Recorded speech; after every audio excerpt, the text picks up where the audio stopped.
বন্ধুরা, আমরা আগের ভিডিওতে স্কুল নম্বর 7 ক্লাস 10 এর রায়ো মার্টিনের ফার্স্ট সামেটিভের কোশ্চেন আনসার গুলো সলভ করেছি। এগুলো তোমরা শুধু ফার্স্ট সামেটিভ হিসেবে সলভ করবে না, এগুলো তোমরা মাধ্যমিকের প্রিপারেশন নেওয়ার জন্য সলভ করবে। তো এক্ষেত্রে আজকের ভিডিওতে school number 8 mission girls high school Roy মার্টিনের ফিজিক্যাল সায়েন্স ভৌত বিজ্ঞানের কোশ্চেন আনসার গুলো সলভ করব। তো প্রথম আছে, বায়োফুয়েলের মূল উপাদান হচ্ছে ইথানল।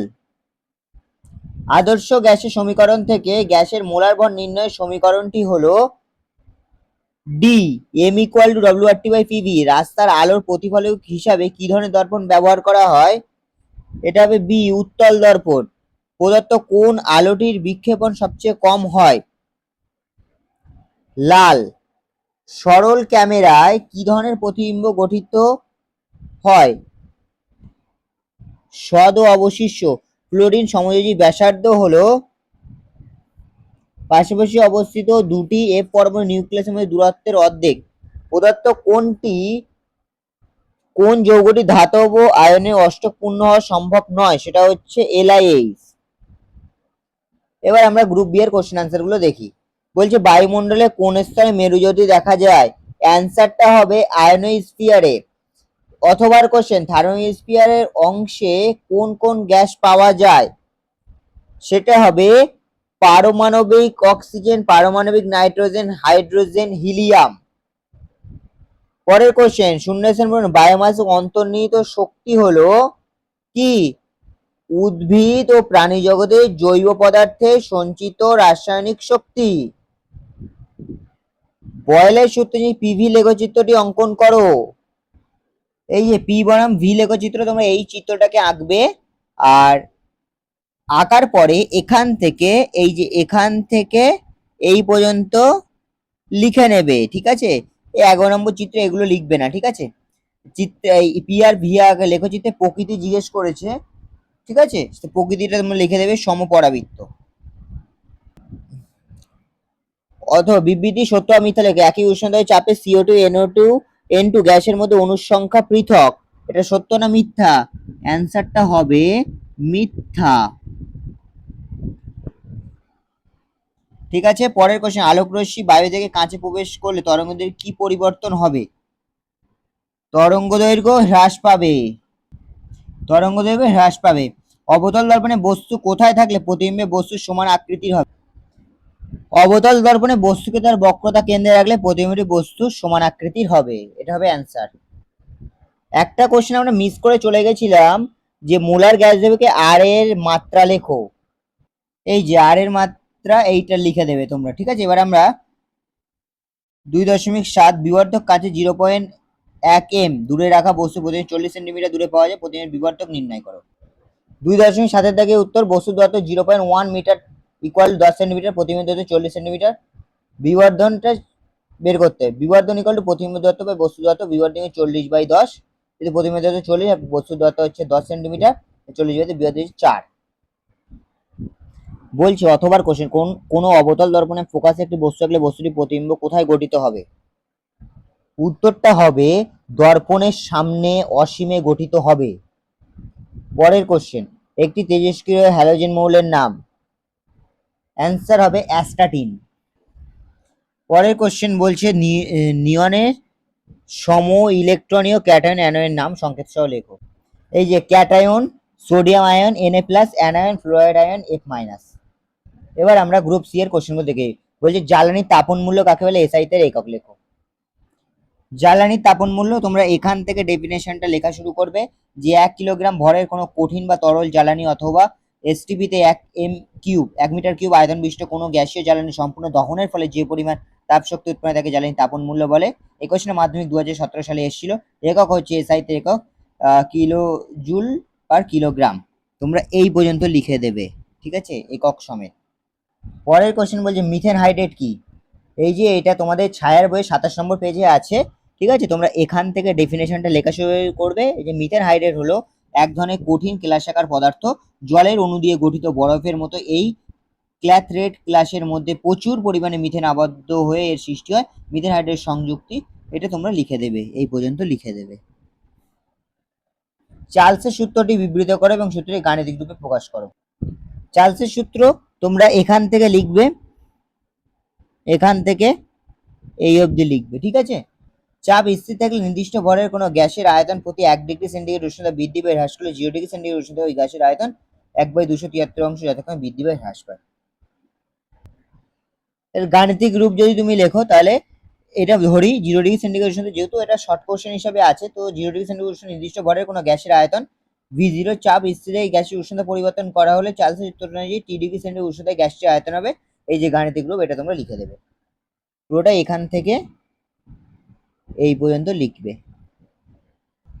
দৃশ্যমান আলোর চেয়ে কম ও বেশি তরঙ্গদৈর্ঘ্যে একটি করে তড়িৎচুম্বকীয় তরঙ্গের নাম। কম তরঙ্গদৈর্ঘ্য হচ্ছে অতিবেগুনি রশ্মি, আর বেশি হচ্ছে অবলোহিত রশ্মি। পরের কোশ্চেন বলছে সাদা কাপড় ধোয়ার পরে তাদের নীল দেওয়া হয় কেন? কাপড় কাচার কাজে ব্যবহৃত জলে আয়রন ঘটিত লবণ যেমন ফেরিক হাইড্রক্সাইড FeOH3 এর আধিক্য থাকায় সাদা কাপড় কাচার পর তাতে হলদে বা বাদামি রঙের দাগ পড়ে এবং সেটি সামান্য হলদে আভাযুক্ত হয়ে যায়। যেহেতু হলুদ ও নীল পরস্পর পরিপূরক বর্ণ, তাই শুভ্রতা ফিরিয়ে আনার উদ্দেশ্যে হলদেটে কাপড় নীল জলে ধোয়া হয়। তোমরা এটা পুরোটা লিখে দেবে। নিউল্যান্ডের অষ্টক সূত্রে লেখো, উদাহরণ দাও। নিউল্যান্ডের অষ্টক সূত্রে তোমরা এখান থেকে লিখবে যে মৌলগুলোকে ক্রমবর্ধমান পারমাণবিক ভর অনুসারে সাজালে কোনো একটি নির্দিষ্ট মৌল থেকে শুরু করে পরবর্তী অষ্টম মৌলটির ধর্ম প্রথম মৌলটির অনুরূপ হয়, অর্থাৎ প্রতি অষ্টম মৌলে প্রথম মৌলের ধর্মের পুনরাবৃত্তি ঘটে। এটা হচ্ছে নিউল্যান্ডের অষ্টক সূত্র। এবারে সীমাবদ্ধতা লিখে নাও একেবারে। হাইড্রোজেন থেকে ক্যালসিয়াম পর্যন্ত হালকা মৌলগুলির ক্ষেত্রে এই সূত্র প্রযোজ্য হলেও ভারী মৌলের ক্ষেত্রে এই সূত্রটি অচল হওয়ার পরিত্যক্ত হয়, অচল হওয়া এটি পরিত্যক্ত হয়। পরের কোশ্চেন বলছে অ্যাসিডলিন C2H2 অণু লুইস ডট গঠন অঙ্কন। এই যে C2H2 এর লুইস ডট গঠন তোমরা এই চিত্রটাকে এঁকে নেবে, তোমাদের পাঠ্য বইয়ের 109 নম্বর পেজে আছে। একটি মৌলে X অক্সিজেনের সঙ্গে যুক্ত অক্সাইড যৌগ X2 উৎপন্ন হয়। গঠিত অক্সাইডটি তড়িতের পরিবাহী হলে X এর যোজ্যতা কয়টি ইলেকট্রন আছে এবং এটি ক্লোরিনের সঙ্গে যৌগ গঠন করলে যৌগের সংকেত প্রকৃতি কি হবে? X এর সাথে যোজ্যতা কয়টি ইলেকট্রন আছে? এটার অ্যান্সার হবে একটি। আর বি এর দাগের অ্যান্সারটা হবে X যৌগের সংকেত হবে XCl এবং এর প্রকৃতি হবে তড়িৎযোজী। এর অথবার কোশ্চেন বলছে এ ও বি দুটি মৌলের পরমাণু ক্রমাঙ্ক 9 এবং 12 হলে এ ও বি দ্বারা গঠিত যৌগটি কি প্রকার হবে এবং কেন? পরমাণু ক্রমাঙ্ক 9 ফ্লোরিন এবং 12 ম্যাগনেসিয়াম বিশিষ্ট মৌল এ ও বি দ্বারা গঠিত যৌগটি একটি আয়নিক যৌগ এবং Mg ইলেকট্রন ত্যাগ করে F ইলেকট্রন গ্রহণ করে, ফলে এদের মধ্যে ইলেকট্রন স্থানান্তরের মাধ্যমে আয়নীয় আকর্ষণ বল তৈরি হয়। এটা হচ্ছে অ্যান্সার। পরের কোশ্চেন, কোন আবদ্ধ গ্যাসের উষ্ণতা 5 ডিগ্রি সেন্টিগ্রেড বৃদ্ধি করলে গ্যাসের চাপ 2% বৃদ্ধি পায়, গ্যাসটির অন্তিম উষ্ণতা কত? এই যে তোমরা এই অঙ্কটা এখান থেকে বুঝে বুঝে আস্তে আস্তে করে নেবে, এটা হচ্ছে তোমাদের অ্যান্সার, ঠিক আছে। পুরোটাই বুঝে বুঝে করে নাও এখান থেকে দেখে দেখে, ঠিক আছে। পুরো অঙ্কটা তোমাদের সামনে দেখিয়ে দিলাম। এবার আমরা নেক্সট কোশ্চেনে চলে যাব।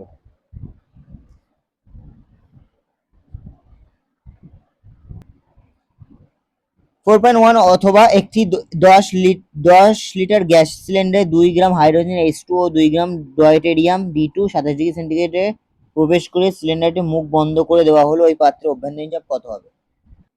এই যে এটা হচ্ছে তার অ্যান্সার। তোমরা এখান থেকে আস্তে আস্তে দেখে দেখে এটা করে নেবে, ঠিক আছে। ঠিক যেমন ভাবে আমি করেছি ঠিক তেমন ভাবে তোমরাও করে নেবে।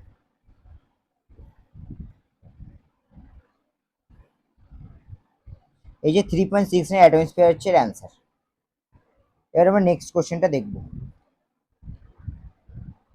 পরম প্রতিসরাঙ্কের সংজ্ঞা দাও, কোন মাধ্যমে প্রতিসরাঙ্ক আলোর গতিবেগের উপর নির্ভর করে?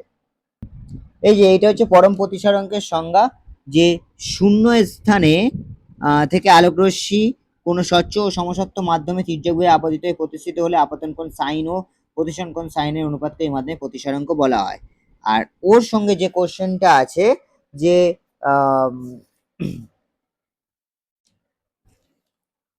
কোনো মাধ্যমের প্রতিসরাঙ্ক আলোর গতিবেগের উপর কিভাবে নির্ভর করে, সেটা জানতে গেলে আমাদেরকে আপেক্ষিক প্রতিসরাঙ্কের এই সংজ্ঞাটা পুরো দিয়ে দিতে হবে।